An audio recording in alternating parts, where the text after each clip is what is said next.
పెళ్ళైనా పండగైనా వేడుక ఏదైనా పట్టుచీరల ప్రత్యేక వేదిక వారాహి సిల్క్స్. హిందూ సంప్రదాయంలో మంగళసూత్రం అత్యంత పవిత్రమైంది. మంగళసూత్రం కేవలం ఆభరణం మాత్రమే కాదు, ఇది భార్యాభర్తల మధ్య ఉన్న ప్రేమ, పవిత్రమైన బంధాన్ని సూచిస్తుంది. కొన్ని ప్రాంతాల్లో దీన్ని దేవతల ఆశీర్వాదంగా కూడా భావిస్తారు. ఆధునిక పోకడలకు పోతూ మంగళసూత్రాన్ని అవహేళన చేస్తున్నారు కొంతమంది ఆడవాళ్ళు.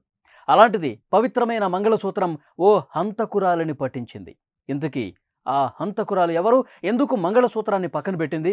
ఆమె ఏమి నేరం చేసింది? పూర్తి వివరాలు ఈ స్టోరీలో చూద్దాం.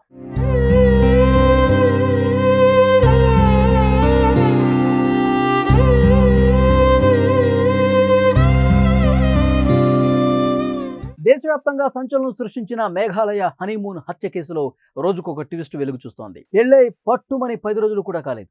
కట్టుకున్న భర్తను అత్యంత కిరాతకంగా హత్య చేయించిన భార్య సోనంకి సంబంధించిన ఒక్కో విషయం ఇప్పుడు వెలుగులోకి వస్తుంది. నేరస్తులు ఎంత తప్పించుకోవాలన్నా ఏదో ఒక క్లూ మర్చిపోతారు. ఈ హత్య కేసు ఛేదించడంలో హోమ్ స్టేలోని సూట్ కేసులో దొరికిన ఓ మంగళసూత్రం కీలక ఆధారంగా మారింది. ఈ చిన్న క్లూ ద్వారా పోలీసులు మర్డర్ మిస్టరీ ఛేదించారు. మే 11, 2025న రాజా రఘువంశీకి సోనంతో పెళ్ళైంది. మే 20న వారు హనీమూన్ కోసం మేఘాలయకి వెళ్లారు. మే 22న సోహరాలో ఓ హోమ్ స్టేకి వెళ్లారు. మే 23న ఉదయాన్నే అక్కడి నుంచి బయలుదేరారు. ఆ తర్వాత రఘువంశీ, సోనం కనిపించకుండా పోవటం, రాజా రఘువంశీ హత్యకు గురైన విషయం తెలిసిందే. హత్య జరిగిన తీరు, సోనం కనిపించకుండా పోవటం, అక్కడ సీసీ ఫుటేజ్ ఆధారాలు ఆమెపై అనుమానాలు పెంచే విధంగా ఉన్నాయి.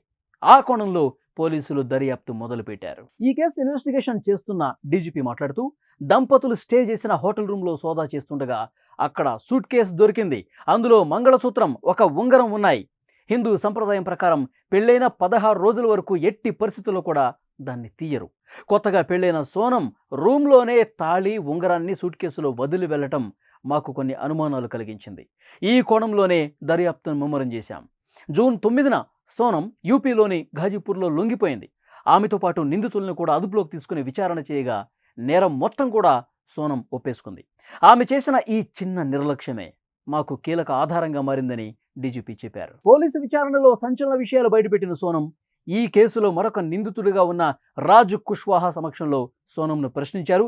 తన ప్రియుడు రాజ్ కుష్వాహాతో కలిసి ఈ హత్య చేసినట్లుగా చెప్పింది. ఇందుకోసం 3 సుపారీ కిల్లర్స్తో 20 లక్షలకు ఒప్పందం పెట్టుకున్నట్లు ఆమె ఒప్పుకుంది.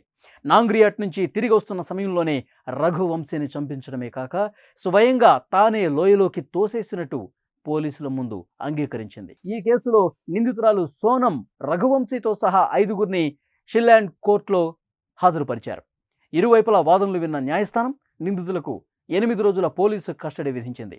ఇదిలా ఉంటే తన చెల్లెలు సోనం ఆమె భర్తను చంపించిందని తాను 100% నమ్ముతున్నట్లు సోనం అన్న గోవింద్ స్పష్టంగా చెప్పారు.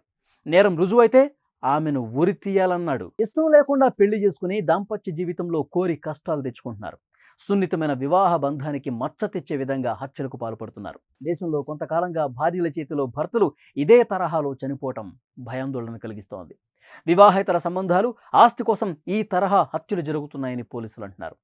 మరి సోనం కేసు విషయంలో మీ అభిప్రాయాలు తప్పకుండా కామెంట్ రూపంలో తెలియజేయండి.